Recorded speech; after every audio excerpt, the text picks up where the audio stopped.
Riverdale sometimes deals with disturbing and problematic topics. We provide a list of content warnings in the episode description.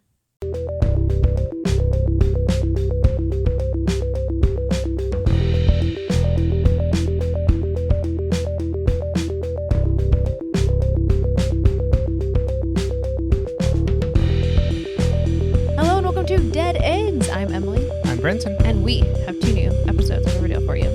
Yes, we do. I'm starting to think that it's pretty dumb. The show? Yeah. Yeah. We have jumped the shark, but like we did it in a fedora and maybe a feather boa. Yeah. You know what I mean? Like we're still jumping the shark, but we're doing it like a tap dance. It's pretty fun, but like when you're ending the episode of Hiram being like, yes, and I've closed off the Riverdale because it's going to be the drug and sex work kingdom. Which doesn't make any sense because like who's going to come there to do sex work? Like if it's like closed off. Yeah. Or like to purchase sex work. Mm-hmm. It seems like you would probably want to do something where you're working with the governor to get some legal loopholes around, or it's like, well, you see in county, Riverdale. Yeah, in this classification of a town that's actually now a business. Fizzle rocks aren't actually drugs. They're they're just a candy.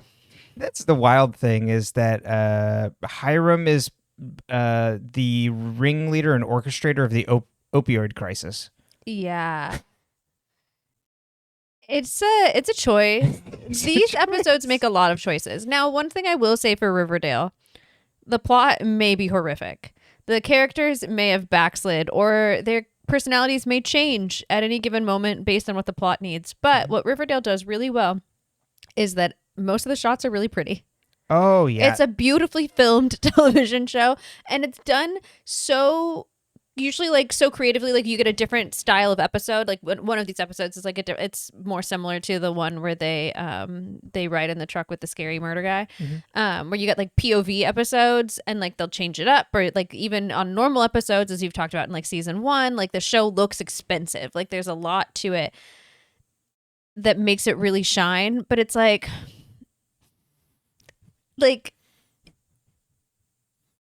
when you polish a turd, it's still a turd. Well, calling it a turd might be... That's rough, but it's the only analogy I could think of. That's very creative. Not overall a turd. Now, No. It might have a few turds for sure. But there's, as a whole... It's still fun. Silly, and exactly. I'm having a great time. No, I think it's fun. My issues are like when it comes to very specific plot lines. My brain autofilled that with myriad. I do have a myriad of issues. Oh, but just where we end up after these episodes, it's like, okay, all right, we're certainly doing something here. Well, and it's like there's so much thought and consideration to put into like the smallest details, and then other shit you're like, why'd you do this? Yeah, it's a lot of the characters perform very uncharacteristically in this season. Where you're like, why are they acting this way? Well, or even like, why are we following this plot line? That too. What is this church? These sisters that we presumed were Catholic. It's so funny that Alice is. So Alice had to have played there. Yes. Oh, right. But she was playing already. Well, wait, or do you think like the wait, no, because she was probably where Polly was, where they put the girls that are pregnant, which is probably separate from where they put the gay kids, which is probably separate from where they put Betty. Alice would have played after she originally played with the Midnight Club. So she would know that it was happening at the sisters, but she doesn't say that. No, she just goes, so I don't safe for you there. But Polly didn't play it there either. No, we don't know if Polly's played yet. So we assume. So like were the mothers also in a separate section? And if so, are they still there? Yeah, because they got the wing, the LGBTQ wing, but I don't know if they got the unwed mother wing. Like, well, and it's funny because it's not like it doesn't work going backwards because Polly's not like Betty. I met him, the cargo king. Yeah. In the first well, and they're not going to give drugs to pregnant teenagers, are they? That's probably true. I mean, You're not getting fizzle rocks. I guess that's a lot to say about the morality of a gay conversion. That facility as a gay conversion. Well, but because we were really focusing on it being Catholic in nature, like they would not hurt a pregnant woman because of the unborn child. Yeah. Once the child's out, they could give her fizzle rocks. That's true. That's true. But until the child is born, they care about it. Yeah. Once the child's born, they don't give a shit. Mm-hmm. But yeah, you could see why this wait, if this is like this, why does this doesn't make sense like retroactively? Yeah, so it's like, so is the rest of the place operating as like Catholic, and then this area is operating as troubled youth? Well, Gryphons and Gargoyles religion. Yeah, that's true. So like, are they feigning being a Catholic organization? Because why else would people aren't going to take their daughters, their pregnant teens, to a place that's like, actually, this is demon worship, right? Or also, not in this America. I mean, any day now. The world was different in 2018. We still had hopes and dreams. We were like, this will never happen again. Mm-hmm. We'll never elect this man again. We're on the straight and narrow. And then we get into, well, actually real quick. In 2025, I probably wouldn't bat an eye. It's like, well, they've opened up a D&D themed rehab. Yeah, I'd be like, oh, cool. Okay, yeah. And then not to mention that there's a quote unquote pandemic sweeping through Riverdale 2 years before the outbreak. Yeah. Well, do you remember before the pandemic, the big board game everyone was playing was Pandemic? Yeah. Did we manifest? I know. Who knew? It was our fault for playing. We should have known. It's like this game. It's the world. Well, but we outbreaks have always been like a part of like the whole like dystopian end of the world concept. Yeah. Isn't that the plot of I Am Legend? Oh yeah. Uh-huh. And then, I was gonna say the we'll get to it, but the title for the second episode, Outbreak, they're like, is named after the 1995 film Outbreak. Huh. About pandemic, yeah. And then whatever the Steven Soderbergh movie was. Oh well. But we can get to the cast this week. Yeah. All right, we got some big name people coming through. So first, Lori Lake played. Oh, I really should have looked at her to pronounce her name. Is it Riley Keough? I would think so. All right. I know her, but I haven't seen like interviews or things, so I don't know how to actually pronounce it. But Lori Lake, I took a screen cap from the Wilbur comics, which is from Archie Comics. The head Archie Comics, you know what I mean? It's a separate comic running. So Lori Lake was a character taken from there. Mm-hmm. But Riley Keough is the oldest daughter of Lisa Marie Presley. So her granddad was Elvis. But she has, again, just like a CV a mile long from doing things. She was in Magic Mike, Mad Max Fury Road, Logan Lucky. Do you remember that movie? It's the Adam Driver and Channing Tatum want to pull a heist with, and then what's his name? Daniel Craig is like locked up behind prison doing a Southern accent before he's doing Foghorn and Knives Out. Yeah. I do remember this. It's a goofy movie. We saw that, didn't we? In theaters? Did we see it in theaters? Or we watched it at home. It might have been like over the pandemic that we watched it. But it's from 2017, I think. Okay. And then Under the Silver Lake, which I think we had started, and then that's just an uncomfortable movie. Like, I'm interested in it, but what's his name? Andrew Garfield plays such an unlikable character.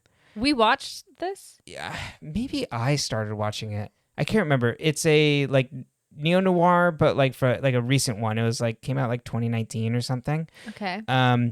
And he is just this asshole misogynist who follows a girl down a rabbit hole around LA, as she goes missing and is looking for her. But he's such a misogynist asshole that it's really hard to intentionally. It's really hard to it's hard to watch. I think it maybe made it 30 minutes. So what you're saying was he's a pretty good actor. Yeah, because it's Andrew Garfield. Who is noted very sweet. I think Spider-Man should be bi. Yeah, exactly. Very sensitive man. Seems like I kiss my friends on the lips. Well, actually, who do you kiss? Ryan Reynolds? Oh, yeah. Was it an award show? Yes. And I can't remember if Riley Keough is the girl that he chases after that goes missing. Oh. I can't remember if that's right. But, I didn't finish the whole movie because I'm like, you know what?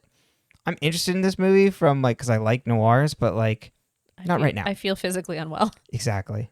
She was also in a couple music videos. This is from a while ago. TKO, Justin Timberlake song as Girlfriend.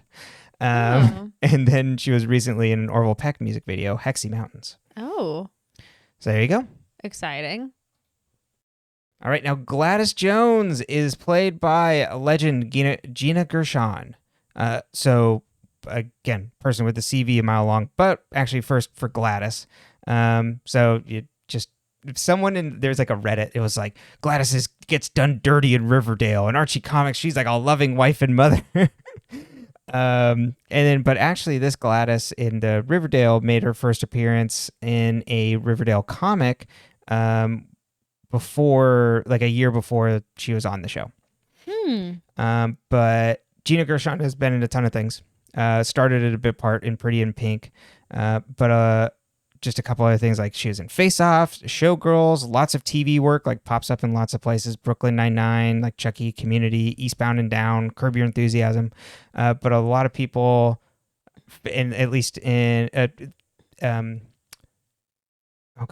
queer cinema classic Bound, she's opposite Jennifer Tilly, and that's the first Wachowski sisters film, or their big debut, I should say, their first major film. It's Very her and Jennifer Tilly hooking up and then getting revenge, I think, on Jennifer Tilly's evil boyfriend. Okay. So there you go. I like a revenge movie. Mm-hmm. So it's Gina Gershon is one of those people who always shows up. It's oh yeah, you're here. Exactly. Always excited to see her. And then Jellybean Jones, played by Trinity Likens. In Archie comics, her real name is Forsythia, much like Jughead being Forsyth. Oh my god, they named their kids the same fucking thing. Yes. And it's like naming your kid Rob and Bob. Totally. Only been in a few things, so I'll just name off here a Hallmark movie called Christmas in the Air, and then in a Canadian TV show called Unspeakable. Sorry, I was giggling because I was remembering my mother telling me my grandfather had, I can't remember if it was 2 goats or 2 sheep, and he named them Bill and Will, and then a while later he comes back, I'm talking years, I don't even know if they were still alive, and he's like, oh my god, I named them the same thing. That's so funny. I mean, I didn't pick it up either. I just thought it was really funny calling it Bill and Will. That's the kind of energy that I bring. That's in my genes, if you will. It's good genes right there. Oh God. All right. Well, should we get over to the summary then? We should.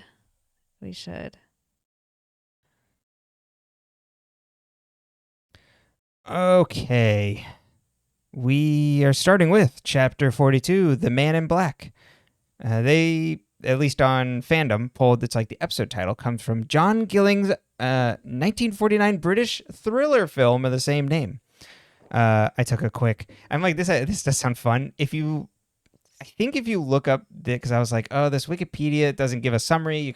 I'm like, I'll just kind of look at the plot. How can I kind of synthesize this? I'm like, maybe if I go look it up on Google, it gives you the short synopsis on the right-hand side. And then I looked at the synopsis. I'm like, I'm pretty sure that's giving key pieces of information about the movie away. But after the death of her millionaire father, Henry Clavering, who died during a freak yoga accident brought about by his second wife. Oh. Joan returns home to her widowed stepmother, Bertha, and then Henry left a large sum of money, unless she is mentally incapacitated in some way. So then it's does she start, does the stepmother start messing with her to make sure she's, gets the money.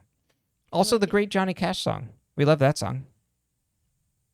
We do love Johnny Cash. Yeah, I'm a little fuzzy on the lyrics. It's been a while, but I'm pretty sure it's all about like, yeah, I wear black until like everybody has like a fair shake, like until all the injustices stop in the world. Until then, I'll wear black. I'm just laughing because I have never seen you once like Listen to Johnny Cash. No. Oh, I've no seen lyrics. You know the lyrics to a song.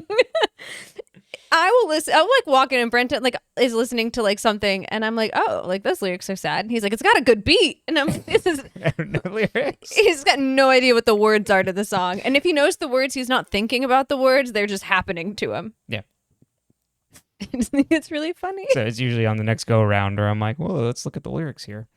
Well, and especially now that I bring it up, I'm like, I've made you hyper aware. So one piece of background here: the farm owned by the lakes is the same set that was used on Smallville for the Kent farm, which is up in British Columbia, Canada. And then was also used as the Blossoms barn/storage area in season 1. So they didn't travel far.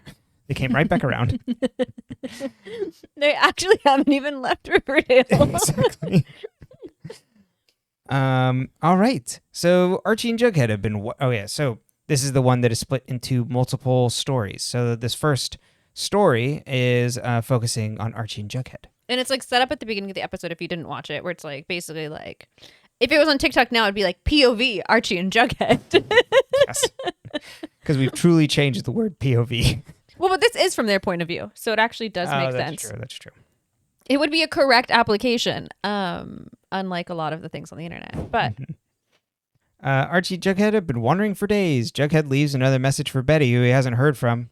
I hope you're all right. Hey. This is one of those things that like doesn't call Veronica, doesn't call Kevin, doesn't call Cheryl. You know, one of his serpents, Cheryl and Tony, could go check on his girlfriend. Hey, like, it's fine that she's not answering me, but like, she's alive, right? Jughead obviously does not have generalized anxiety. Well, because he's not worried. I'm worried all the time. Yeah. And he's like, she's fine. I mean, to be fair, when he tells Archie is the end of the last episode, and he's like, oh, I think he says episode? it here. Yeah. He's like, oh, like Betty took on a serial killer. I think she's gonna be fine. And it's like Archie's like, you should probably go back and check on her. And it's like, yeah, but he leaves out a key detail that serial killer was her dad. Mm-hmm. And he wasn't trying to kill her. Yeah. And I think if it's been like days since you've spoken to him.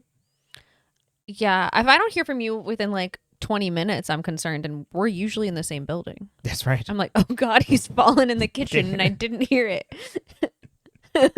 I'm on the couch. I can see the kitchen. Oh no, can't help him. Oh yeah, but we pretty much just talked about that. They think she's probably fine, and they stumble upon a big farm, and Archie's like, "I want to go there," and Jughead's like, "No," and then Archie's like, "Too late." They enter the property. Archie is just like bound and determined to die on like a daily basis. Yeah, and he just has him and Fred have this romantic view of like, we could work the land. And it's like, the farm, that'll be my new home. Okay, yeah. Good luck with that. Why couldn't they have gone together? Anyway, we'll get to that when we get to that. Yeah, I don't know. What do you mean he can't go? They enter the property and are stopped by a girl with a shotgun. Her sister steps out, and they introduce themselves under pseudonyms. Archie is named Biff, and Jughead is named Cal. More on that later. Yeah. See what I mean? Like, there's such key details that they do for this, and then it's like, oh, we're gonna put Betty in the insane asylum. Yeah. Uh-huh. And Archie says they were robbed on the train, and they introduce themselves, and the girls introduce themselves as Lori and Gracie. Lori being the older one, Gracie the younger. Later, they all eat dinner together, and Lori says their father and brother are out of town at a job, and Jughead wants to leave, but Archie asks to stay, and Lori agrees if they do farm work. As they head off to bed, Jughead thinks Lori was lying. She comes in with blankets for them, and Archie and Lori seem to take a shine to each other. The next day, Archie bales hay while Jughead just gets up. Well, Archie bales hay shirtless. Shirtless, that's right. No shirts, and he can't have a shirt on.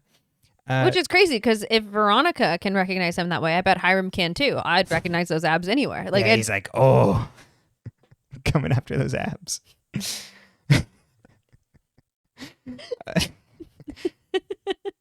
I mean, and the subtext is it's there.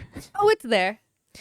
Jughead heads into town to take pictures and finds G&G signs graffitied everywhere. Jughead walks over to talk to a woman and asks about the symbols. She's like, Jingle Jangle came into town, ruined the town, and now they have Fizzle Rocks.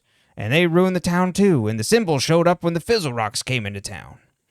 My favorite thing about this is Hiram's like, well, if people are going to play G&G, they need Fizzle Rocks. Yeah, this Fizzle Rocks things came out of nowhere. It's so funny too, because like Jingle Jangle's pixie sticks, and then Fizzle Rocks are like the dipper or like the pop rocks. Yeah.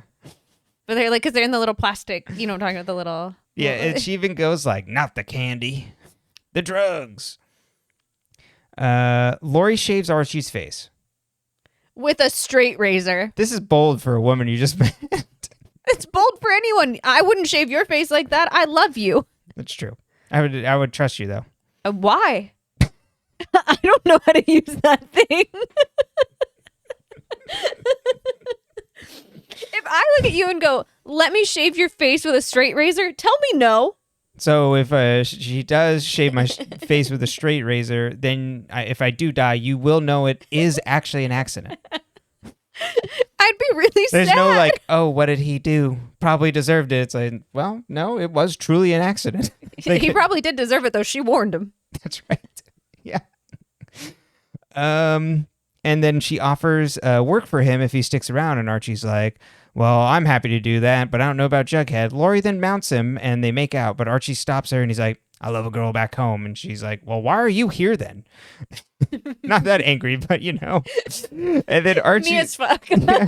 What do you mean? You show up all hot at my house, you get naked, and then now you're mad I'm trying to straddle you? I know what you were trying to do with baling that hay. Yeah. No. And then, consent is important. That's right. And then he says it's her father and comes clean on his real name. Which is just crazy. And she's like, uh-huh. She's like, Hiram Lodge, you say. Never heard of him. Can you speak into this tape recorder? Jughead finds a mural of the Gargoyle King. He then finds a group of girls playing G&G in the bed of the truck while having Fizzle Rocks. And he's like, oh, I'm a level 3 Hellcaster, and asks about the town. The boys are all out of town to build the prison, which is also a drug lab for Fizzle Rocks. He talks about staying at Lake Farm, and they say Gracie's dad... So, okay, wait, a clarification, not to interrupt this too much. But when they say they're out there to build the prison, we know that the prison is not being built because it's actually just a giant drug lab. So the boys are all being sent to work the drug lab, right? Mm-hmm. Okay. Well, I think it might be a prison and a drug lab. Because it's... Like, I think they're imprisoning people and making them work at the drug lab. At Southside High? Yeah. I think they've turned Southside High into a prison that it's is also a drug lab. Yeah, I think so. Okay, because I know Veronica levies, it's like, but it's not a prison. And he's like, well, we bought guards.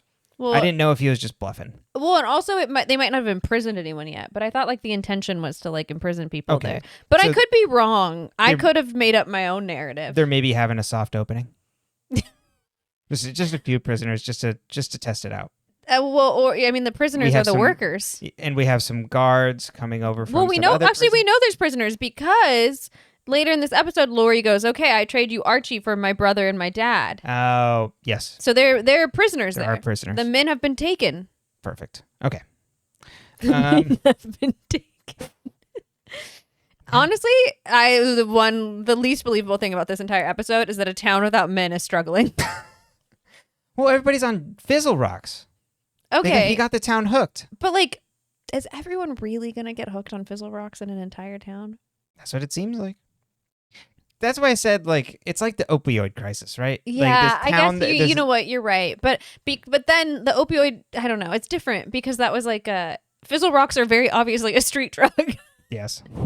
Opiates were prescribed to people. Mm-hmm. Well, Fizzle Rocks is prescribed if you play G&G. It comes in the little box. Yeah, but...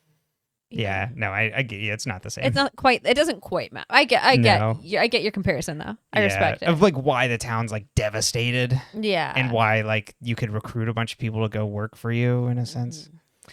But yeah, give the Fizzle Rocks out for free. That's right. Get them hooked. You know what?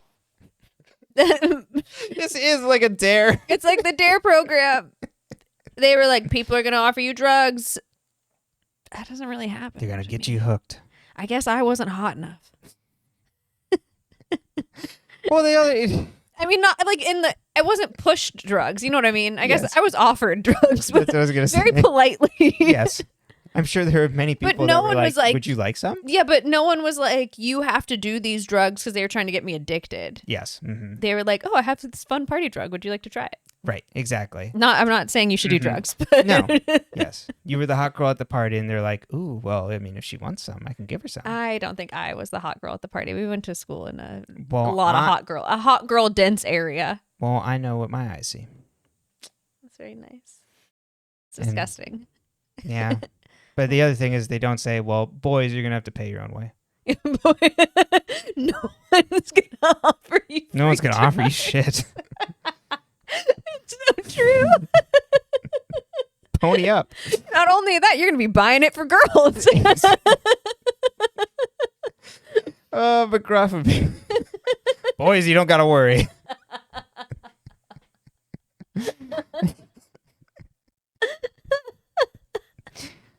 Another reason not to be broke. And then, okay, where was I? Boys are all out of town building prison. You make it sound like they're on like a boys' trip. Like they're all out of town building a prison. Yeah. Oh, and then Jughead says he's staying at Lake Farm, and they're like, oh, Gracie. We don't like Gracie. Gracie acts all high and mighty, even though her dad works for the Man in Black. He's like, who's that? And then thinks it's Hiram, which he's right. Lori, because I mean, Hiram always does wear black. Lori gives Archie a meal, and as he woofs it down, she hits him in the back of the head with a frying pan. Archie has to stop accepting food from other people. I thought this was gonna be like drugged, and she's just like, "No, I'm gonna exactly. I'm gonna go like cartoon, full Tangled." Yeah. Oh. I was thinking like Tom and Jerry, but no, Tangled works. Tangled is absolutely more accurate. Jughead sneaks back to the farm and sees Hiram pull up. Two late girls escort him inside. Jughead finds Archie tied up in the farm, and Jughead catches him up. Archie wants to stay and fight, wants to kill Hiram because he'll always be on the run. And Jughead says, we have to go, because they'll kill us. We're outnumbered. And they see Hiram walk over, and Jughead's like, Archie, if you kill him, will Veronica ever forgive you? Now, Jughead, if you let Archie do this, it might actually work in a lot of things in your favor. Now, Archie would have a really rough life, and I do understand that would be bad for him. Archie's not going to kill Hiram. He can't. Mm-hmm. Those girlies have a gun. Because he's like Batman. He doesn't kill. That kind of is it, too. Huh? Lori and Hiram agree that he'll let her brothers go in return for Archie, and then they open the barn and find Archie gone. And then Jughead and Archie run and hit the road. And Jughead says, since Hiram's going to follow us wherever we go, let's go see my mom. Which is a choice. He says, you know what? She told me not to come last time, so I'm going to show up with trouble. Yes. Going to put a target on her back. All right, now Veronica's story. Hermione finds Veronica packing to leave, and Veronica shows her the newspaper that Sheriff Minetta is now missing after he was wanted. Hermione tries to excuse it, but Veronica leaves. Because they're like, what? She's like, what game are you playing at that Sheriff Minetta suddenly goes missing after he's going to be convicted of all these crimes? Mm-hmm. Veronica moves her stuff into Le Bon Nuit, and then the next day, Reggie catches up with her, and she's worried about the business that they're barely scraping by. And Reggie says they should start a side hustle. See, I love this plotline. I think it's silly. I think this is what Riverdale is at this point. Oh, yeah, absolutely. This one actually has some meat to it. Veronica meets with Elio to turn Le Bon Nuit into a casino for one night only. They make a deal on Elio receiving 25% of the proceeds if he provides the games and high rollers. Kind of a bad deal for Elio. You do all the work and you get 25%.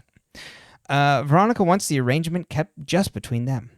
Cut to Hiram entering Pops. He asks about her hosting a casino night, and he's upset that she went to a competitor and calls them criminals and say they'll rob her blind. She asks why he's here, and he says to remind you that we're family and we'll welcome you back. And then she tells him to get out. Casino night. And then there's a random low-rent title card that just says Casino. Yeah, slides across the screen. It's like I could do that.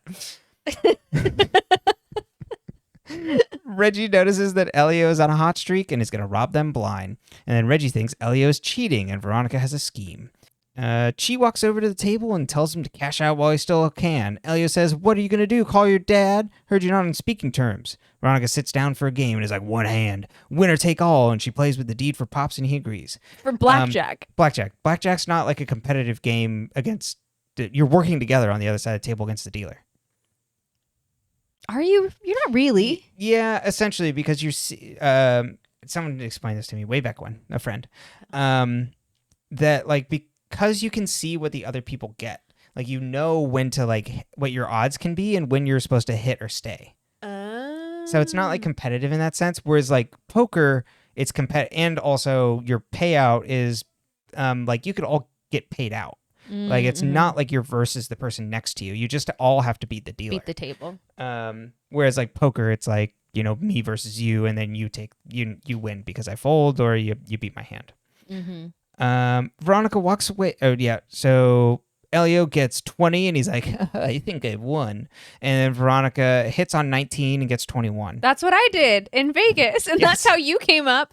So we probably told this story before on the podcast, but that's when Brenton and I first met. We were in Vegas, and Brenton went to the bathroom, and he said, "Do you want to play for me? You're probably going to go out. Like I have very little left, and whatever." I'm very bad. And I said, "Okay, I'll just have fun." I think I hit on 18 actually, or something like that. But I hit on 18 or 19, and I got 21. And then I brought you up like a couple times. I won a couple like rounds, and then you came back, and I gave you your spot back. Whoosh. And I ordered a Cosmopolitan, and they gave me a lemon drop, and Brenton lost his money. Terrible. Life is so hard. I just wanted to drink a Cosmopolitan in the Cosmo. I want to drink a Cosmo. You never got to, right? No, I don't think I would have liked it. I probably liked the lemon drop more. That's probably true. Veronica walks away from the table, and Reggie makes sure to grab the deed. After the casino night... In his checkered pants. Oh, yeah, I do like his checkered pants. After the casino night, Reggie and Veronica celebrate the take. Veronica tells him about Hiram summoning her to his study before the night. We get a flashback that Hiram tells her that Elio is trying to fleece her because she's seen as weak, and she asks for his advice, and he's like, "Beat him at his own game and stack the deck in your favor." And he also gives recommendations for a blackjack dealer. And the next day, Veronica and Pop catch up, and he's like, "Hey, this is like a family place. Like, how about you don't run a casino out of the bottom?" And then she's like, "No, it's fine. And like, my dad probably turned over a new leaf. It's okay." And he's like, "You didn't see the paper where like Sheriff Minetta's body was found, but like they only think it's his body because like his fingerprints were all sawed off. His hands and his hands, head. Yeah. And his head were gone." And she's like, "Uh-oh. Probably was my dad, huh?" Yeah. Or it was Betty's. Well, over to Betty. Betty's story. Betty has therapy with Sister Woodhouse and is giving a Rorschach test. She sees all these dark things that happened over the past seasons, but lies and says she sees more pedestrian things. Betty waits in line and is given a cup from the nurse, and turns out it's Fizzle Rocks that are given out for good behavior. Ethel turns out to be Betty's roommate. She hangs up her warrior board, which is like a vision board. But, you got to change the branding. Ethel says she's been talking to the Gargoyle King at the Sisters of Quiet Mercy and has become close with him. Betty asks to be introduced, and Ethel's like, "Well, that's Sister Woodhouse's job." And Betty brings up Jughead, and Ethel says, "Well, he's not that into you anymore. We got hot and heavy in the bunker." And then Betty literally in her narration goes like, "This bitch." And then it's so funny. And it's like, "Oh yeah, he told me about your blackmail." And Ethel's like, "Well, I'm the queen bee here. You better change your attitude." And then pulls out the Fizzle Rocks and wants Betty to take it. And Betty says she'll be her friend as long as you keep the secret about the candy, which is what they call Fizzle Rocks there, and Ethel seems to agree. Outside on cleanup duty, Betty sees Claudius Blossom making a delivery, and she's like, "That's strange." And then Hiram pulls up, and she's like, "That's strange," and gets an envelope from Sister Woodhouse. Later, Betty explores the building and tries to find an office or room to find more info. She finds a chapel behind big wooden doors and thinks this is where the Gargoyle King is, but she hears a scream and runs to hide. She sees Sister Woodhouse escort a girl crying down the hall. Betty goes up to the doors but gets caught by Ethel. Betty asks about finding medical files, and Ethel says only the infirm go to the infirmary, and Ethel escorts her back to the room. Betty gets a paperclip off some files to pick a lock, and Ethel invites Betty to play G&G and then twists her arm to play. Betty then decides the best way to get into the infirmary is to pick a fight with her. As Ethel speaks up, Betty has a seizure. or pretend seizure. She fakes a seizure. Yeah. Betty got what she wanted and is now in the infirmary. When Sister Woodhouse and the nurse leave, Betty breaks into their file cabinet. She pulls out her file and it says that she's doing well to the treatment, and HL says they should up her dosage in a week. HL? What could that be? She realizes that the sisters are using the patients as test subjects for fizzle rocks on behalf of Hiram. Betty goes to escape with her file via the place that Cheryl escaped with Veronica and Tony, but she finds the door in the passageway all bricked up, and then Ethel and Sister Woodhouse and guards come behind her and force Betty to have fizzle rocks, and Sister Woodhouse's has them take her up into the king, and they throw Betty into the chamber and lock the door, but we don't see what's actually in the room. We just see a camera shot of Betty, so we don't know, and she screams. And then at the end, Betty looks worn out and on drugs, and has her Rorschach test again, in which she responds truthfully to Sister Woodhouse. And she sees the Gargoyle King behind her and says a prayer to the Gargoyle King in her head. The end. Okay, so I have pros and cons of this episode. Well, I have positives and negatives, but we're going to start with something I found fun. Roses and thorns. If you will. Which it should really be like petals and thorns, because like roses include the thorns. That's right. But anyway, I'm not here to change the world. I'm just here to voice my opinion. You are here to change the world one opinion at a time. Thank you. That's so nice. You're welcome. I don't think other people feel that way, but... Well, they soon will. In the kingdom. Oh, no. Am I the Gryphon Queen? Yeah, you are the I Gryphon know that Queen. means I killed the Gargoyle King. Yeah. So you're not the Gargoyle King? No. You're just a knight? Yeah, what were the... I don't remember what the things were. Yeah, come back to me on The that red whatever. Yeah, not that. Red Knight. Maybe a Deadeye. That seems cool. Yeah, like Cheryl? Yeah. Except I always miss. He's like a really bad elf. Ooh, those dice rolls. All ones. Okay, so what I like about the show is the way the POVs are broken down. I think it's fun. I thought that the details on the Jughead and Archie thing obviously are very well done and very good. So, like, for example, Biff, which is what Archie goes by, is the name of the son in Death of a Salesman. It's also a colloquial term for a blow or punch. And Biff in Death of a Salesman has a strained relationship with his father, Willie. And he struggles to find his own identity, and he has a severe disillusionment with the metaphorical American dream, if you will. So I don't know where they came up with this name. Check. He also is Substitute Fred for Hiram in the father figure. And you got it there. He also is a former high school football star who had great potential but failed to succeed in adulthood. And he's unable to conform to societal expectations and rejects material goods, which contrasts like dramatically with his father, who is a salesman. So I just thought that was fun. And then I was like, that is really good. I was like, okay, Cal is from East of Eden. And East of Eden is like a Cain and Abel retelling. And Cal specifically kind of represents like the ability to choose good, and like plays with that whole like good, evil. Are you born with it? Do you choose it? I don't know. There's like a lot to it, and like the ability to break the mold, I guess, on like what you're supposed to be. And we're with Cal being Cain. Yes. And so also there's like basically a line in and Cain and Abel, for I don't know, people probably know, but it's from the Bible where Cain is jealous of his brother and eventually kills Abel. Yes, exactly. And so in East of Eden, spoilers alert, Cal's brother, who I can't remember his name right now, dies, but like he goes to war, but like Cal's still to blame. I don't know, you know. We started the war. I haven't read it it's been about 16 years plus. I can't remember for sure if I read it before I think it was before my senior year, but I could be wrong. But I never read it, so I can't help you. Anyway, so like basically like there's the idea of like Cain and or Cal, depending on which version of the story you're reading, is like, am I my brother's keeper? Like, how am I responsible for him? You know what I mean? And like Jughead is taking on the role of being responsible for Archie, so he is his brother's keeper in a sense. And I think that's why they start off the episode with Jughead basically saying that they're brothers in a sense. Mm-hmm. Aaron, that's the name of the brother, I believe. Okay. I was like, I wrote it down somewhere. I also, like, I've already mentioned it, Archie's the dumbest boy alive, and he's, like, constantly in the running for it, and you're just like, dye your hair and put on a fucking shirt. And don't like immediate be like, well, you know what? I trust you. Yeah. Just because you're cute. How far away is this town also? Like, they didn't get very far.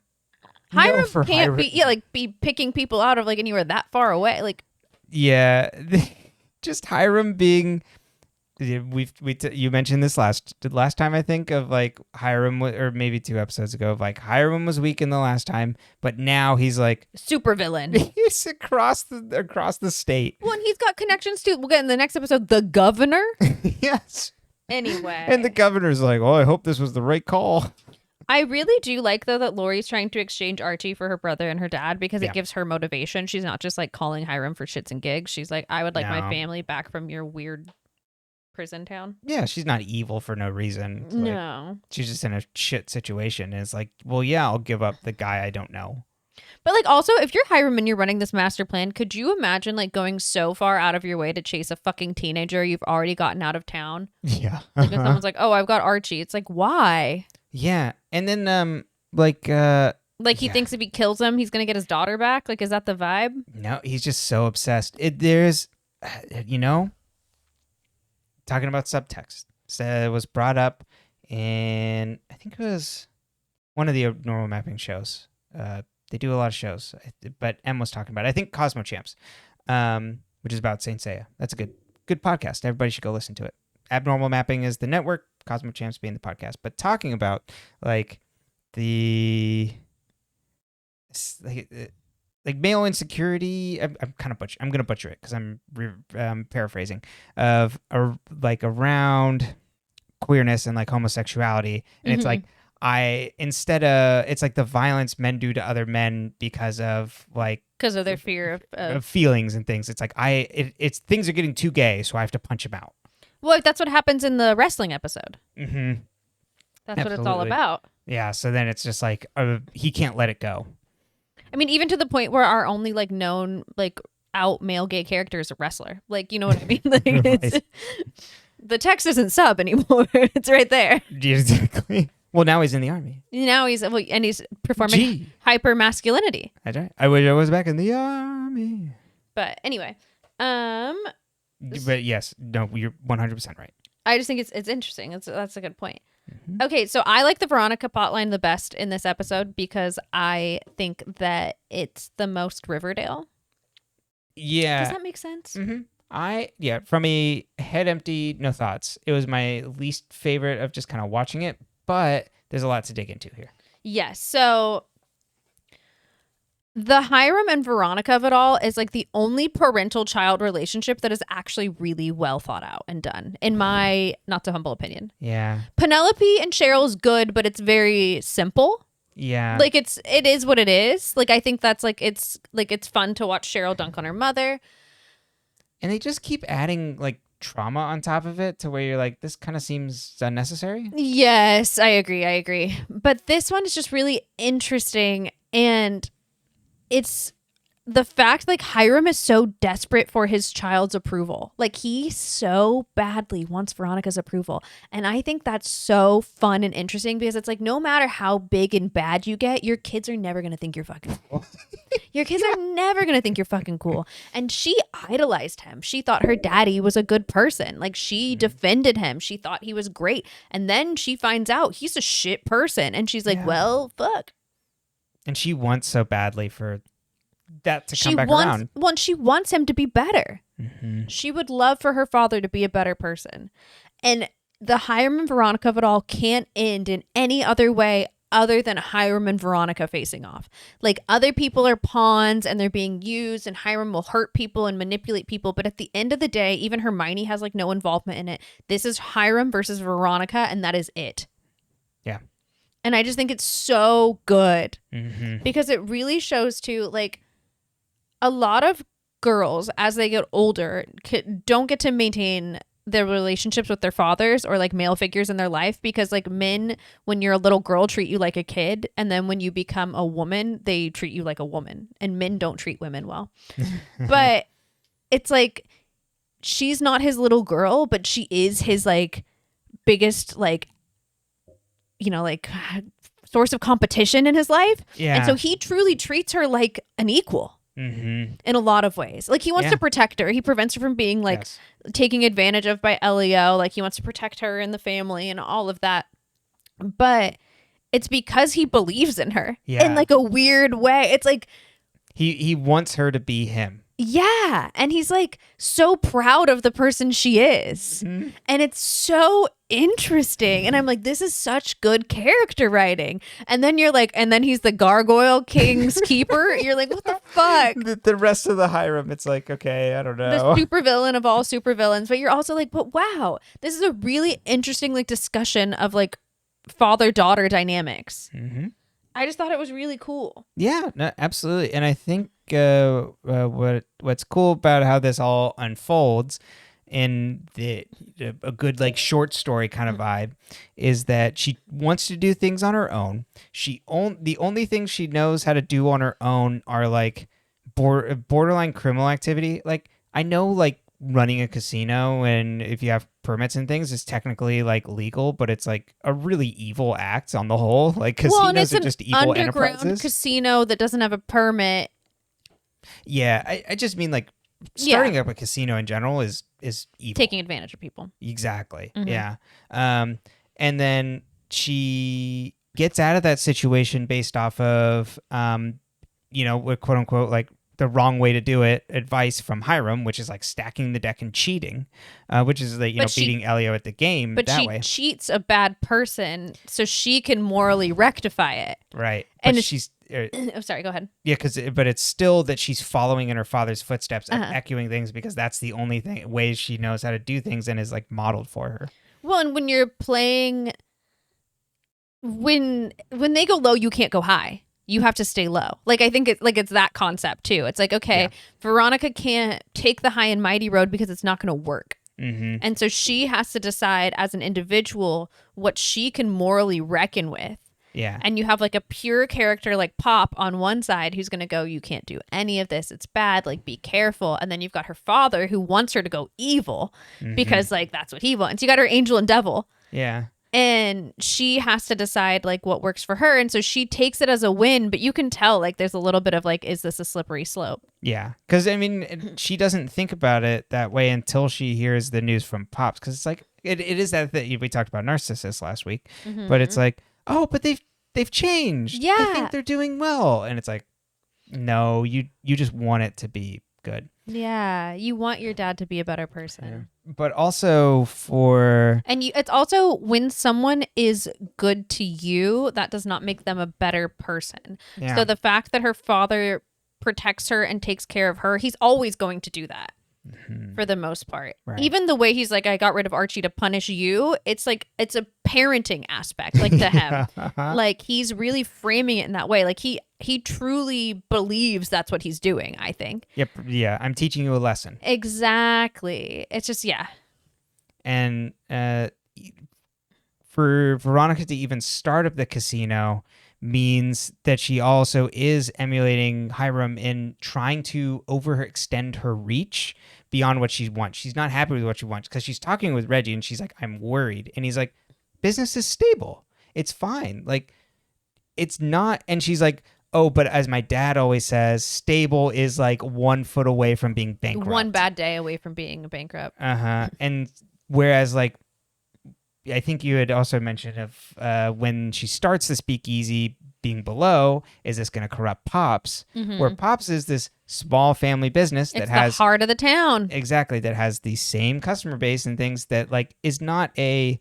capitalistic engine of constantly growing. But what Veronica knows is riches and big capitalist enterprises from her family and her father, which are constantly growing. And so she's like, worried that she's not doing this right. And then, becoming again more like her dad. When the real advisor she needs is probably Fred Andrews, though I don't know if his books are very good. So that's right. Her mom was doing them, so who knows? Or to be patient, right? Like, and take Reggie's advice of like, we're fine. And Reggie's advice at first, his advice afterwards is like, we need a side hustle. Yeah, and then he's like, oh, if we have a problem, we should solve it. Okay, boss. He's got the best pants though in the whole episode. It's great. His checkered pants. I love him being her second in command. Well, and I love Veronica being in charge. Yeah. Like, I love in the next episode too, we get Veronica and Cheryl. Like, I love when girl bosses get to girl boss together. That's right.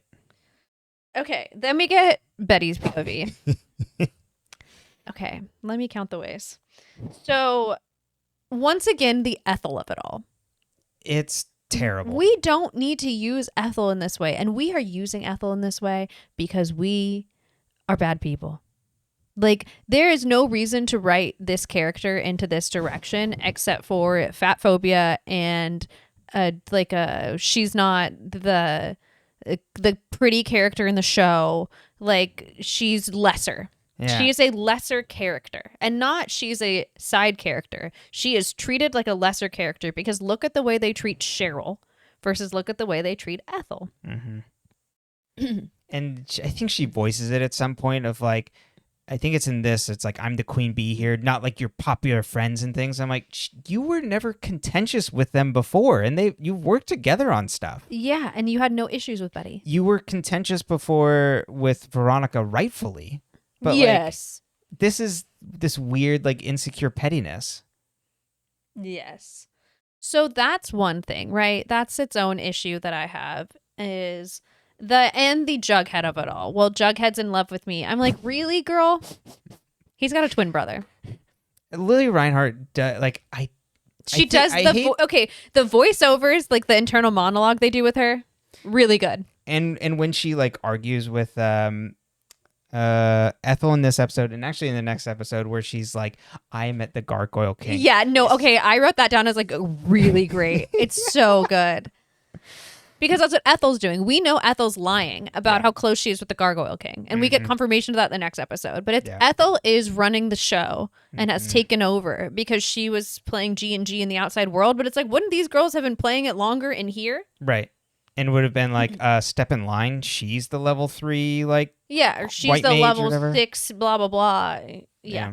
It's so annoying. Okay, so we have that. And then we have the Jughead of it all. And the fighting over Jughead, which I just like, fight over something besides a man. Yeah.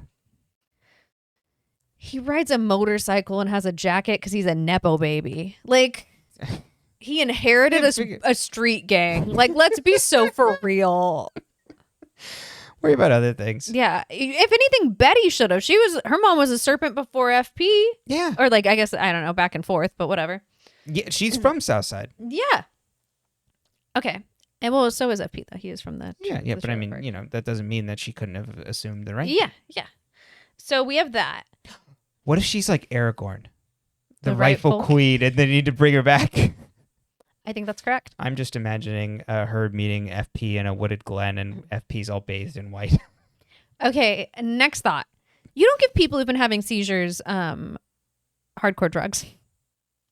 I don't think they have their patients' best interest in heart. But if Betty has had a seizure, just in general, she's a bad case study. Yeah. Ethel's a bad case study. They've had seizures. So unless every girl in there has had a seizure, this is really bad data. Yes. What are we trying to do with this data? I don't know. It's like, how many fizzle rocks does it take to see the Gargoyle King? Yeah. It's like, I don't know. It's just suggestibility, maybe? I guess so. Yeah, to like manipulate the town. This is another thing. We're going to put fizzle rocks in the water. Right. Is that what they're... So that's the other thing that we'll talk about in the next episode of like, how is any of this working? I think we get an answer on that, but... Oh, okay. Maybe I missed it. If I remember. No, not in this episode. I'm just saying down the line. Oh, I see. Anyway, so that is its own thing that I'm like, who's giving these girls drugs? Also, like, why bother to make it look like Pop Rocks? Anyway. That's just how it comes out, and it's easier to just smash it, It's like Breaking Bad, where it just comes out like the meth is all on just like a big glass sheet, and you can just... There you go. Yeah. Exactly. All the things I know about meth. And then... Went through so many electronics. Oh my God.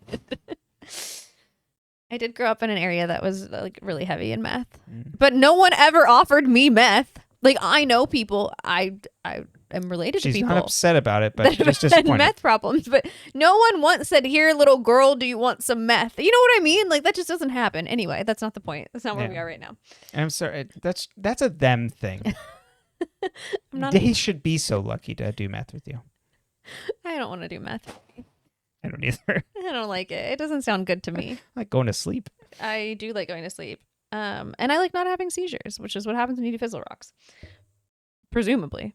I guess, but Betty's not doing Fizzle Rocks when she has the first seizure. I can't remember. I feel like this is answered though. Probably. It's probably like he's been poisoning the water system. Or it's like, yeah, it's like that. But then it's like, well, Betty was just stressed that one day, and then Ethel. You know what I mean? Like it's like 4 different answers. Okay, yeah, that sounds about right. Okay.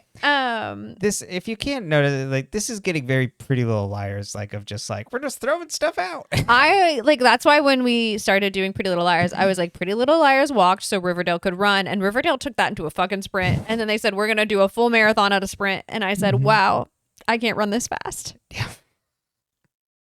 But we're going to try. So my other issue with this plot line is that it's so fucking traumatizing because it is kidnapping of women, it is drugging of women, and just general mental abuse of women.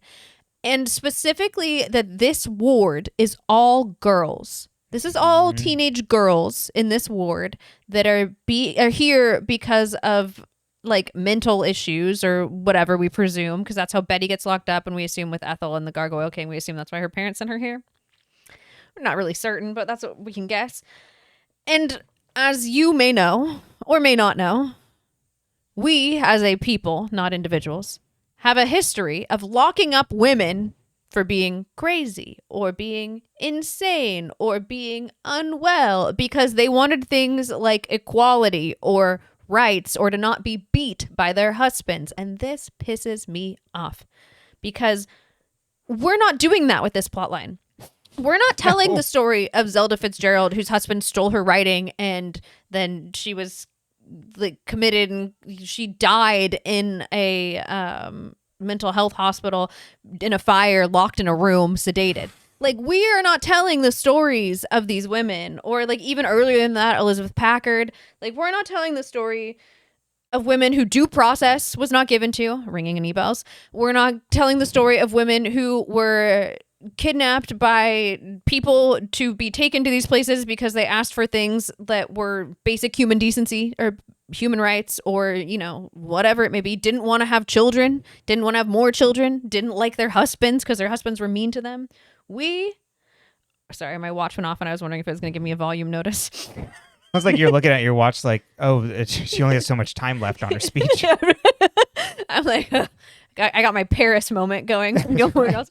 But we're not telling that story because we're not talking about how men are doing this to women. Women are doing this to women. And this pisses me the fuck off. Because yes, women historically have contributed and do things like this to women, but it's because of the system set up by men. And no one would believe women about women. So like they don't believe women about themselves. Right. So like this is all set up by men. And of course we kind of get that with the Hiram of it all, but we don't really, because the sisters are the ones enacting the harm. Ethel is the one enacting the harm on Betty. Yeah. And if Ethel was the victim of all of this, which she is, but like if they framed it more in that way, it would be easier to digest, but it's just awful and it just pisses me off. And to your point with Hiram, it's kind of like they backfill him in, even though we've known that the sisters have been performing atrocities for 2 seasons. Yeah, the conversion therapy or whatever stuff too. Yes. Amongst other things. Mm-hmm. The other woman that is doing this to Betty is Alice. Betty's mother put her in this facility. When she shows up in the next episode to pull her out, I'm like, this is crazy. And she's like, I put you here so you'd be safe. Yeah. Sorry, this is wild. No, not to use crazy if we're talking about mental health. It's the whole thing is just wild. This also locking women up or locking people up who don't agree. That happens in fascist regimes. 2025. If I was going to do a little ticker, it'd kind of look like the casino one if you 2025. I just had such a hard time with this plot line because I kept thinking of like Zelda Fitzgerald and the decades of like electroshock therapy she did. I think it was just a decade, but just a decade. 10 years of electroshock therapy is enough. They literally would do this thing called like it was like an insulin drug therapy where they'd pump them with insulin so that they would go into comas. Like, it's just like the things and atrocities that have been done to women in facilities like this. And then to make it all about this stupid fucking game. Yeah. Oh, it pisses me off. Yeah, because we mentioned this last time too. It's like this is the third time they're doing this, and this has way less of a like thing behind it than like Polly or Cheryl, where it's like we're telling some specific story about how churches specifically and religion specifically target LGBTQ and like unwed mothers to then indoctrinate them and quote unquote fix them or save them. Mm-hmm. And this is more like, oh no, we're actually gonna make you feel like you're crazy. It's they missed a chance to critique men, which is a big pet peeve of mine, because every chance we get to critique men, we should take it. Yeah, absolutely. We missed a chance to hammer in how like horrifically people who are deemed insane are treated, and how I use air quotes on insane, but you can't hear that on a podcast. But or people that we as a society deem unwell in any way, shape, or form and institutionalized. The way we treat people who are institutionalized and how horrible shit has happened to them and things have been tested on them and like horrible shit. Like, there is real historical stuff we could have pulled from to, like, if you wanted to play with this horror, to not make it then this hokey Gryphons and Gargoyles bullshit. Like, if you wanted to say, oh, they retrofitted the game into it, but it's like the game happened before Hiram, which we get into the next episode. So they were doing this already. Yeah. With the fizzle rocks, was Hiram always providing fizzle rocks for the last, like, right, since he was in high school? Was Hiram Sr., I don't know what his dad's name was, providing fizzle rocks? I have so many questions, but I would have just liked them to have used Jesus and been evil. That's my take on this. Yeah, absolutely. I also have a big issue with a location that we deem as Catholic by concept, which is how I mapped it, and maybe that's just my own vantage point, to then transfer it into the actually they're doing demon worship. It's satanic, because specifically certain other branches of Christianity will view Catholicism as like pagan or closer to demonic or non-Christian because of the concept of saints, or there's lots of other things too. But because that already exists and there's been so many horrors on all sides of that, and I don't want to defend the Catholic Church because obviously I think bad people have done a lot of bad things and I don't really like the religion. I was raised in it. I just am like, this was like a really bad way to do this. Like, I don't feel good about this. Like, I love to critique the Catholic Church. I do it all the time on this podcast. What I don't want to do is critique it in this way. Yeah, we just watched a show about it. Well, that's what I was going to say. And what's different to me about this than Sabrina is a direct critique of an institution like the Catholic Church. It is not mapped onto a board game that then is like ran by Hiram Lodge, and also like they have a fake gargoyle they worship. Like, the Satanic Church believes in Satan. It's a 1-to-1, except that it's Satan instead of God. Like, that's the only difference. Mm-hmm. And so it's just like, I mean, in terms of the show, the real Satanic Church, I couldn't speak for, but in terms of the way they've done it on Sabrina.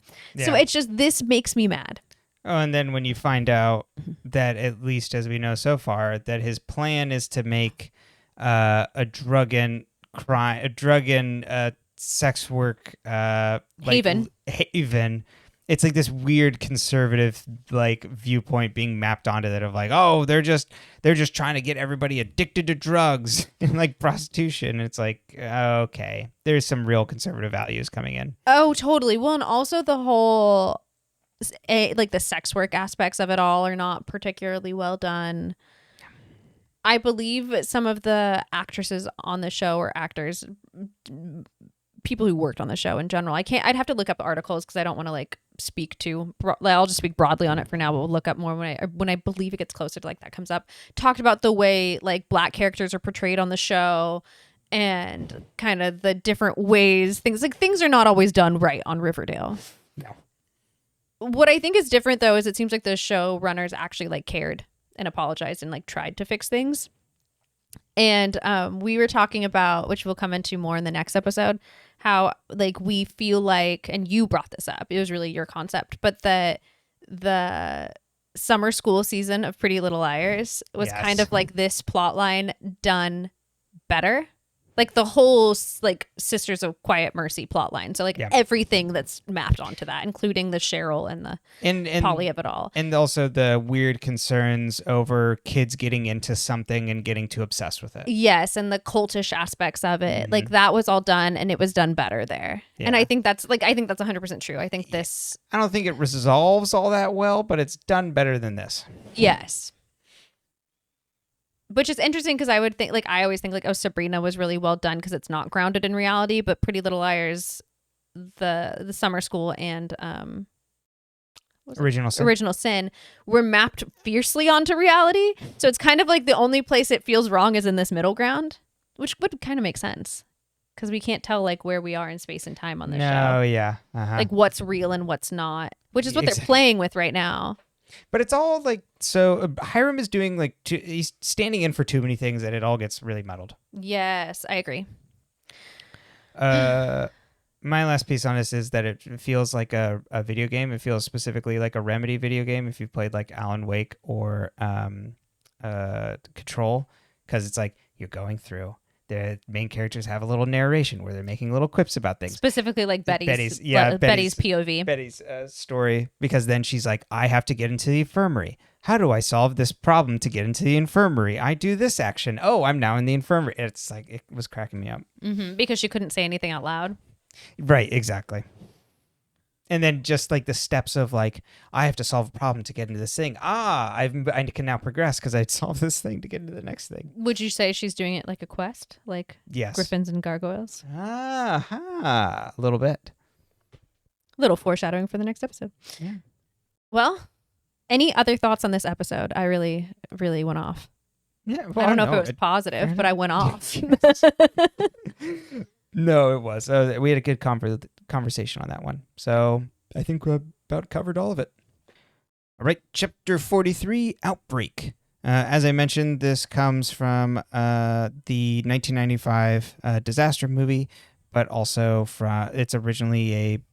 Oh, wait, never mind. Yeah, a disaster movie, which focuses on an outbreak of Mutaba, a fictional Ebola virus, and blah, blah, blah, something other virus, in a small town in California.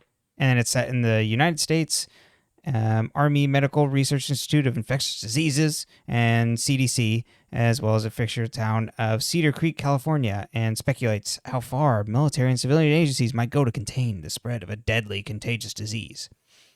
Also, for context, this aired on December 12th, 2018, and was the mid-season finale. So quite a bit before COVID.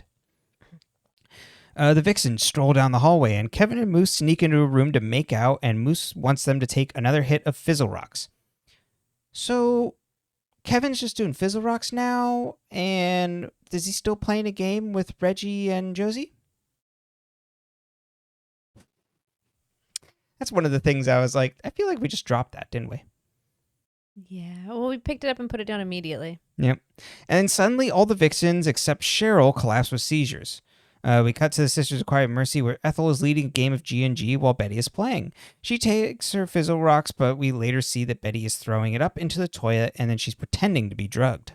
Archie and Jughead arrive at the Jones junkyard, and we're reunited with your mom and Jellybean. Jellybean just first. Cheryl takes care of Tony and has her on bed rest. Tony's worried about what caused her seizure could be contagious. Cheryl brushes that aside and is like, move in with me. And Tony's like, yes. Veronica wakes up in the penthouse to her parents arguing, and Hiram says it's under control, and Veronica walks over to her parents, and they say they want her to move to New York, and she says no. Later, Veronica tells Reggie that they're up to something because they're trying to get her out of town. Then the ROTC guys come in high, and Veronica asks if they're on Jingle Jangle, and Reggie's like, no, it's not the Jangle. It's Fizzle Rocks. It's being pushed by the Gargoyle Gang. Veronica asks him to find out more about Fizzle Rocks because she wonders if her dad is buying this. Jughead reunites with his mom, Gladys. She catches up with Archie as well, and she's like, wow, you two did it. I always knew there was a little something between you two. I'm glad you finally got together. And they're like, no, it's just we're just friends. Wouldn't that be the plot line? I know. Gladys assures Jughead that she's a legal business owner now. Which is funny because it seems like that's what like Roberto's initial play in college was about. Not Jughead specifically, I don't know, but I know Archie was gay. Mm-hmm. So I don't know. I guess like he's more practical as he came onto the show, and he's like, well, I don't want to push it. Alice visits Betty and tells her she looks I don't want to say it because it's a spoiler. Okay. I was trying to keep my giggle in. Is this for the end? Yeah, it's for the very end of the series. I see. Yes. Alice visits Betty, and then Alice is like, you look terrible. Well, fuck you too. You locked me here. Thanks, Mom. Alice tells Betty there is a seizure event at school, and she's going to a school board meeting to talk about it. And then it's just like, but I'm glad you're safe here with the sisters. And then Betty talks up the Gargoyle King to the other girls, and Ethel gets mad. It's like, you're not actually friends with her. And Betty's like, nah, yes, I am. He said, I'm this favorite. And Ethel's like, you're not the favorite. I'm the favorite. And Betty's like, nah, you can't take it backsies. And then Ethel thinks that she's doing it all to make fun of her. And Betty says, well, why don't we go see him together? They do just that. And as Ethel unlocks the door. Sorry, I just had a realization. When Alice is in Betty's room with her, Ethel's vision board is on the wall behind her. Yes. That has the Gargoyle King on it. And then Alice is like, you're safe here. Alice is not looking around. And it's like if Betty had told Alice that they were making her play G&G, would Alice have believed her? But even if she hadn't, would she not have looked at Ethel's vision board and been like, well, I probably don't want her here. Right. Something weird is going on here. And I guess to your point, it may be the unwed mothers don't play G&G, so she missed it when she actually stayed here? Yeah, I guess so. I guess it's only for the people that they're already like, well, no one will believe them anyway. Exactly. Just generally troubled girls. That's what the ward is, I guess. Well, it's mental health. Mental health, there you go. They go to see the Gargoyle King, and as Ethel unlocks the door, Betty pushes her in and then locks her in there. And Betty tells her that the Gargoyle King is just a hallucination because of the drugs, and Ethel will see the truth when the drug wears off. Betty comes back later to check on Ethel, and we see the Gargoyle King is just a statue, and Ethel is upset the king isn't real. Ethel talks about seeing the real Gargoyle King outside of the Sisters of Quiet Mercy. And Betty's like, I saw him too, but he's not here, and asks for her help to find out what Sister Woodhouse knows about G&G, and then she wants them to escape. Ethel agrees. At school, everything is being shut down because of the seizures, school sports, extracurriculars. Veronica asks Cheryl what's going on, and Cheryl says they might shut down the school, and the lodge parents are leading the charge. They see Principal Weatherby come in with people in hazmat suits, and they start grabbing students, and the principal points to Veronica, and he's like, unclean! Later at Le Bon Nuit, and we don't know how Veronica got out of there. I guess she just ran. Later at Le Bon Nuit, Veronica meets with Reggie, and he's like, well, the Gargoyle Gang is giving out Fizzle Rocks for free. And then Fizzle Rocks are also coming from the south side. Veronica calls Cheryl to ask where and when the school board meeting is. We also get a nice little free Narcos, the TV show shout out. Thanks to our great partners at Netflix. Starring, at least in the first season, I believe, Pedro Pascal. Penelope wants the school shut down and patient 0 found. Which we assume is Betty? The first seizure? Yeah. Hiram also says more kids are having seizures, and Hermione is planning an executive order to shut down the school. Veronica and Cheryl come in, and it's like, hold the phone. And they say the CDC has actually not come into town, and they're making drugs at Southside High, and accuses their dad of trying to expand a drug empire. And Hiram's like, well, we did call the CDC, and they didn't want to send anybody down here. And so we hired a private firm to run tests on people. And rest assured, the Southside High is a prison. Because Alice goes, wait, you're making drugs there? I thought it was just a prison. Alice, you grew up on the south side. I know. She's like, I'm fine with prison, but making drugs? Hiram brought the Fizzle Rocks to the time you all did I can't Fizzle believe Rocks. No one's putting this together from their cohort. And then Veronica doesn't have any hard evidence, Hiram is able to excuse this all. And then Cheryl asks where the Vixens were taken, and Hiram says they're at Riverdale General, and Penelope stands up and has a seizure. Jughead and Archie tell Gladys and Jellybean about what's going on with them. Gladys talks to Jughead alone and says she never wanted Jughead and the Serpents. Jughead says, I know what you're doing around here. Don't act all high and mighty. You're lifting parts and chopping cars. Gladys says, well, I'm taking care of all these kids around here. And then Jughead's like, but you left me. She runs a junkyard that's like a halfway home for wayward youth. That's right. The Junkyard Kids. What a place to grow up in. Archie walks down. And they literally roast a pig over a fire. Yes. And then Archie is walking down a corridor alone. I don't know. And then Penny jumps out and grabs him. And then Jellybean shows up behind them with a slingshot, and she hits Penny square in the head with a shot from a slingshot. But she also says, because Penny has a knife to Archie's throat, drop the butter knife, bitch. It's so good. Like, hell yeah, Jellybean. Also, she definitely has a butter knife. Like, it's like, Archie, why are you so scared? You're like a big guy. You could take her. They have Penny tied up later, and Gladys interrogates her. Gladys tells everyone to leave, and she wants to get revenge for her. And Gladys wants to get revenge for Penny slicing up Jughead. Hiram congratulates Veronica on being right at the school board meeting. It's like, you were right about everything, but I have much bigger plans that were years in the making. And then he's like, Veronica, I hope you will join me and serve at my right hand to oversee my new kingdom. Because he says it's like biblical. Yes. And then Veronica says no, and that he's not untouchable because outside Riverdale, they'll see what he's doing. And Hiram's like, I'm not counting on that. She says, you're deluded, Daddy. And I was like, I couldn't say that without laughing. It's really good. Jughead and Archie catch up with Gladys after her interrogation, and she tells Jughead to wake up because Hiram wants all of Riverdale and wanted the two of you out of it. Veronica gets a call from Betty, and then Betty's like, hey, I'm locked up as a Sister of Quiet Mercy. Can you help me? And Veronica's like, we thought you went to the farm. As if that's not equally as concerning. Uh-huh. Veronica then summons Cheryl and Betty. Cheryl and Betty will be able to break out on her own, but she gave Veronica all the details that she knows. I think that Betty's like, I can break out on my own, fine. Like, here's details so you can do stuff at the town. Can you go do something? Yeah, and they want to find out what Penelope knows. Oh, yeah, and this is where I put, Cheryl literally calls Hiram, like, it's like, oh, and him and his Legion of Doom, which Legion of Doom, I at least know from the old Super Friends cartoon. It was all the evil guys that would meet up in the big skull lair. So it's literally supervillains.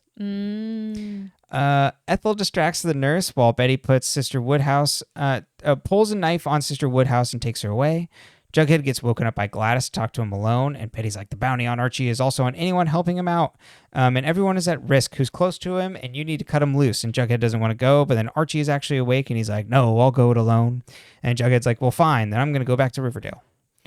Ethel and Betty have Sister Woodhouse tied up in the Gargoyle King chamber and interrogate her. Sister Woodhouse says that Hiram is a generous donor and believes in their mission, and that misbehaving children have been brought down to this room over time to be scared into submission. She doesn't use those exact words, but some kids got obsessed and started calling the statue the Gargoyle King and made a game.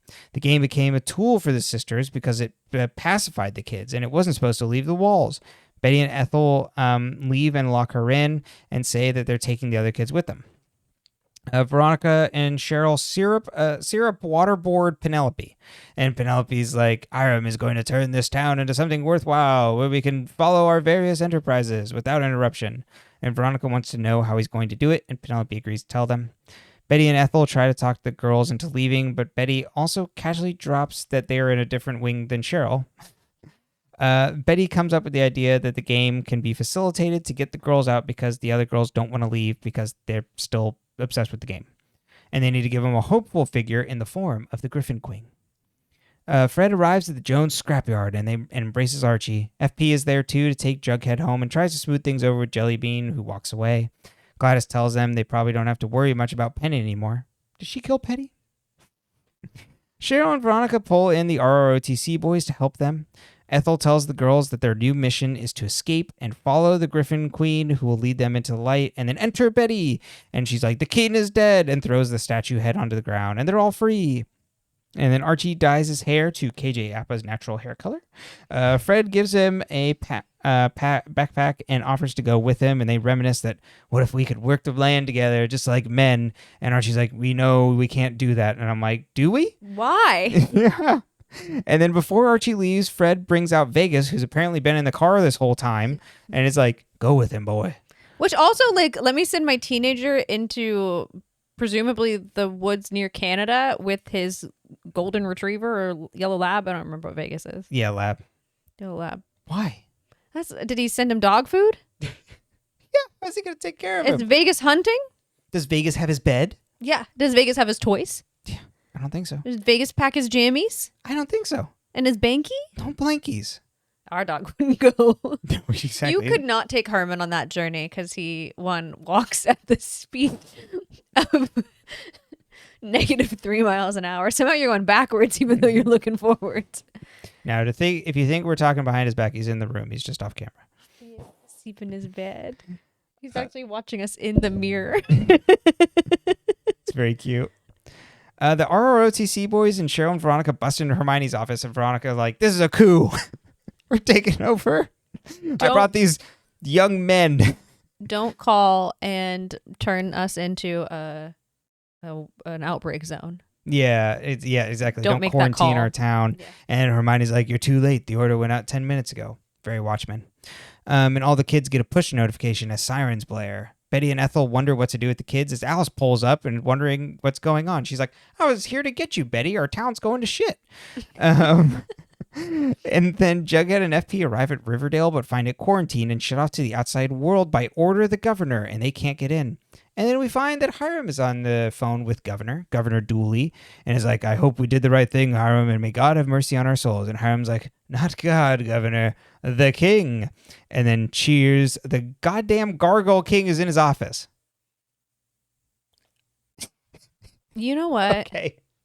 Sure. Yeah. How do you get in the elevator? I don't know how the Gargoyle King moves around and all that shit. So, once again, I have thoughts. As I want to do on this podcast. Not always, though. Sometimes I show up and I'm like, "Oh, shit, I hope I have thoughts." But I had lots of thoughts this week. So, in a post-pandemic world, this episode is particularly weird. Yes. But the part to me that stands out the most is Veronica's like, "The CDC hasn't even come." And I'm like, well, people don't listen to them. Exactly. Who listens to the CDC? At the time, it would have been like, well, has the government investigated this? Yeah, not anymore. Yeah, I'm like, oh, well, nobody listens to the CDC no more. But so it doesn't matter. Mm-hmm. I mean, I do, personally. And if anything, it probably would have been like, we recommend that the people of Riverdale stay inside and don't travel outside the zone. But, I mean, we're not going to enforce that. No, and I mean, like, you should wear masks, but you're not going to. But then you're going to wear masks when you kidnap people. Anyway, speaking of kidnapping people, then we send, like, an outbreak crew to kidnap the Vixens. Yes. And that pisses Cheryl off because you don't come for her Vixens. Once again, okay, another thing about this episode. The Vixens are all in uniform, dancing, doing their thing, whatever. Is Betty not a Vixen anymore? Veronica? Betty. Oh, I have no idea. Veronica is. She's in her uniform. Right, so you would...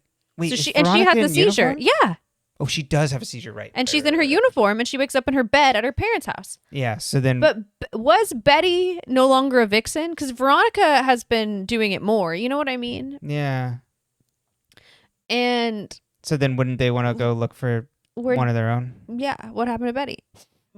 Anyway. We thought you were at the farm is the craziest explanation for we didn't go looking for you. Yeah. It's a little wild. Why? And just to put a button on that, like a season or so ago, they would have been like, we need to mount everybody up. We need to find them. Betty's gone. Mm-hmm. She's been missing for 30 minutes. And she didn't say anything. Yeah. It's just a very different vibe now. Yeah. And actually, to your point of like, are they even friends anymore? Well, I think the other thing like I've brought up, I can't remember if I've done it on here, but I've done it to you time and time again, is I'm like, the characters lose who they are. Yeah. Like instead of growing and changing, besides Jughead, he's kind of grown and changed a little bit. But for the most part, the characters stop being these like people. And they start being these concepts that move through space and time that trauma has happened to. Yeah. And it's not like they change because of like a new thing. It's not like Betty and Veronica are grown apart. It's like, we just didn't write that. Yeah. It's just not happening right now. It's very interesting. And I know it's hard to fit a lot of, you got to fit a lot of show into this. Yeah. But like you could just tell less stories. Exactly. You could pull back just a little. Just a little. Ethel sobers up to reality way too fucking quickly for my liking. Yeah. Like, if you're that entrenched in something, deprogramming, I imagine, takes longer than 20 minutes and a statue. Yeah. Playing 7 minutes in heaven with the statue. Yeah. You can come out. It's just rather quick. Yeah. I do like I prefer the Ethel of this episode. Don't get me wrong. Yes, I'm glad this happens. Totally. But she's suddenly taken well, and I guess we'll see where we're going, because I guess there's no guarantee that she's like, I'm done with G&G and all that, but it's more that she's like, I'll listen to you, Betty. Well, what would have been cool too if you were going to keep her addicted to G&G is have her be like, oh, they used my belief system against me, and that makes me mad. Yeah. But she now knows it's a manipulation tactic and is willing to use it in that way. Yeah. All right, Go with the king, girl. What did happen to the Vixens? Where are they? Are they really at the hospital? Are they being observed? So then, are they running experiments on them too? Yeah. Okay, so the Vixens are caught up there, but then we're also hearing in the background that other people are having seizures. Yes. So, like... It's spreading. What's going on? It's catching. Yep. Gladys breaking the news to Jughead that the rest of us put together about 12 episodes ago, that this isn't just about Archie, it's about the whole town in control, and that Hiram has bigger fish to fry.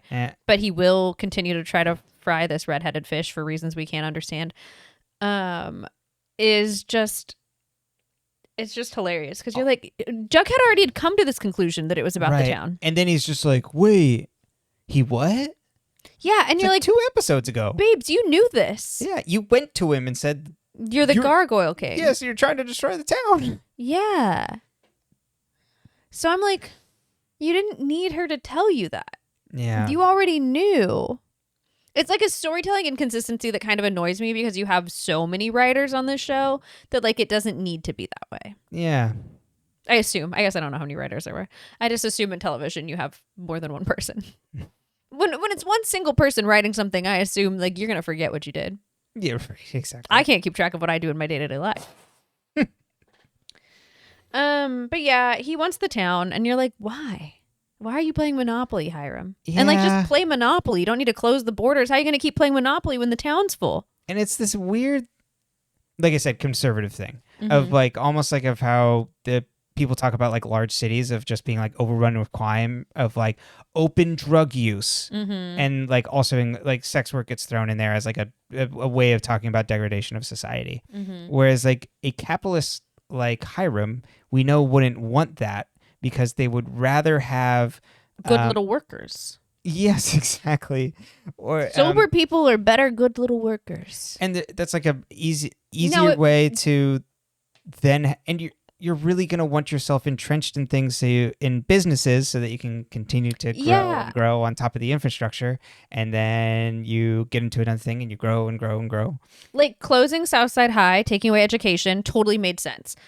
Opening a prison, a for-profit prison, totally made sense. Hiram of last season made sense. Hiram this season, you're like, why? Yeah.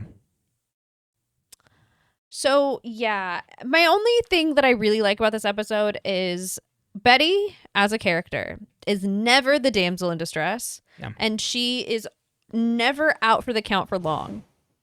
And she solves her own problems. And I do appreciate that in a lady character, in a girly pop. Because I think that so often, not that there's anything wrong with having to be rescued. Sometimes I got to be rescued. Sometimes we run out of toilet paper in the bathroom and I got to call for help. It's not a problem I don't want to solve on my own. I'm very grateful for you. Right. But she doesn't have to be rescued. Yeah, it is great. And that because of how the last episode ends, it's like, oh, Betty's beaten down. But it's like, oh, she's playing a game. Exactly. We're just messing with you. I love a little play like that. Yeah. There's a really good part in the book 6 of Crows. It's a duology written by Lee Berdugo. I don't know if I said her last name right. I don't think I've ever said it out loud. But you know what I mean? I was like, I did something similar to that earlier this episode. And you're like, I hope that's right. There's a line in an episode, at an end of a chapter, where you think a character did something because of how it's phrased, but like what they did is actually, like part of the scheme or whatever. And it's so good. It's just like one of those things. Like I'm like, that's a good twist. That's a fun twist. I accept that in storytelling as like a end the episode that way and then gotcha me in the next. Yeah. You're like, okay, all right, I see. Because I walk away mad and then I come back and I'm like, oh, okay. I'm not mad anymore. You got me. Exactly. You got me. You little sneak. You stinker. You stinker. God, we're very white. Yeah. Did you have anything else? That was really all I had for that episode. I was just gonna come back and clarify my point, unless you had something else. Cheryl invites Tony to share her 4-poster bed forever. We do love that. We do love that. I don't really love that Tony's sidelined. Yeah, that is the big problem. Is Tony's got nothing to do, and Josie's had nothing to do now for a little bit. Like we said, that got dropped. And I think that ties into what I was bringing up earlier, like about the characters on the show. The black characters and the black women in particular are not given the same amount of storyline or arc per se, and aren't treated. They aren't written for in the same way, and that's how it seems like the actors felt at the time. Yeah, and called it out, and they called it out publicly, and it was, and were supported by their cast, and it was not. It's not like it's a scandal in the sense that it happened, but it's not like, oh, this is some like anti the other actors on the show thing. But I think that watching it with that, knowing that happened with that framework and watching it in real time, it's easier to identify. Right. And so I'm like, yeah, I can see that. Mm-hmm. Yeah, because it's nice seeing Cheryl and her together, but Tony is not getting much to do other than being like, oh, that's nice, yay. Yeah, she doesn't have an arc. No. She had a seizure. Yeah, exactly. She has no perspective really being shown. Mm-hmm. And would that be a better use of our time than this never-ending Jughead Archie walking through the woods kind of thing, or like bringing in all of Jughead's family, or Yeah, which you notice we didn't really talk about them because I don't think there's much to talk about. No. I mean, it's fun, but yeah. Yeah. I don't know if there's much to say. Well, I hope Archie and Vegas are safe. I hope so too. What were you going to say? Yeah, just to clarify of looking on of like how it's like, oh, big evil capitalists actually what they are currently doing is like, just look at the U.S. in 2025. Just look around. Mm-hmm. Look around. Look yeah, around. I mean, when you put like our country being run by these people, it's like, oh yeah, So they're gonna try and short the market for their friends' gains. Mm-hmm. They're gonna have restricted values being enforced at all levels in government, while also trying to dismantle it to make things go easier and smoother for businesses. Mm-hmm. And if they had really been trying to if Hiram had been trying to force a religion onto this, it would have been more interesting. But we know they're Catholic once again, so it doesn't work. No, because I'm like, oh, Veronica had a confirmation, and it was not to the Gargoyle King. Mm-hmm. Yeah. Well, yeah. So you can find this podcast on all your podcast platforms of choice at Dead Ends. You can also find us on YouTube at dead_ends. You can also write into us at our email at deadendspcast@gmail.com with any questions or comments or things you want to just mention about the episodes or anything related to what we've talked about. Mm-hmm. You can also sound off in the YouTube comments. Let us know there. We like talking to people there. And then you can also follow us on Blue Sky at dead-ends at Bisky. Mm-hmm. And then leave us 5 stars. Reviews help the algorithm, is what we're told on all your podcast platforms of choice. And I think that's it. Well. Oh, do you want me to go first? I don't remember who went first last time. I'll go first again. Oh, crap. Wait, real quick. I lost it. Do you want me to do it? No, it's coming to me. It's coming to me. We don't fit in. And we're not gonna fit in. We love you so much. We love you so much.